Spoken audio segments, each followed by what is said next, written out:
This video is brought to you by TS4U IT Engineering Bootcamp. Are you looking for an IT bootcamp? In your journey with TS4U, you will get workshops and tasks every week, hands-on practice, technical tests and tasks, show and tell, mock interview. And we get paid fully only when you get a job.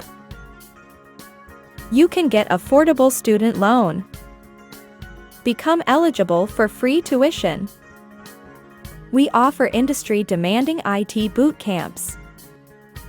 Join now and start your IT engineering journey today with TS4U.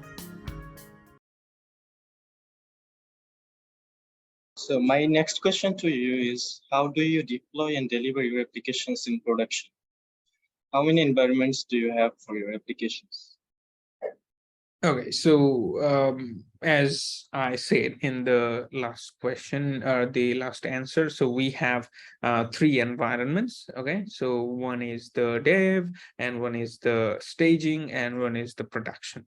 Okay, so we only have one dev cluster. So whatever the developers pushes onto their repositories, we have a cluster set up just for running those workloads, only one dev service, and we have so many staging deployments. Okay, because for each client we actually need to deploy their own staging versions. Let's say I want to onboard a new client.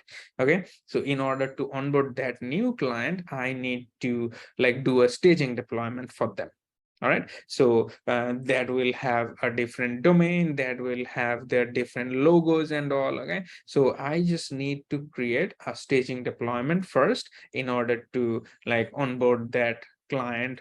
We don't do the production deployment directly because I don't know that this client is gonna stick with us or not. Okay, so just for testing, we create the staging deployments for them. They actually run their tests on it. They test our infrastructure. They test how the application runs and how do they configure it for themselves.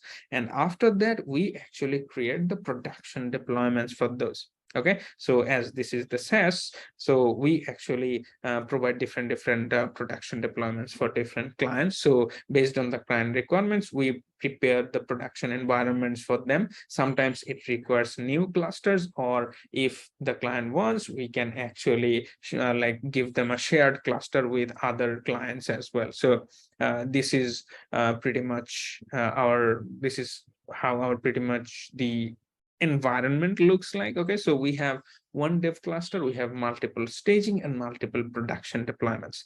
Okay, and as per the deployment goes, we use all the way CI/CD. Okay, so from the code push to the GitLab, we use GitLab, as I said. So from the developers code push, the automated testing is done by the CI/CD. The deployment and the build of the application is done entirely by the CI/CD. So if the environment requires a Docker image is built. If the environment requires just the build artifacts are built. So all of them are predefined in our pipeline schema. So based on those schemas and based on the repository, pipeline runs differently and creates appropriate output. And finally, we actually just do some deployments based on the client requirements. Say, hey, if this needs to go to the dev server, it goes directly. It doesn't need any manual intervention.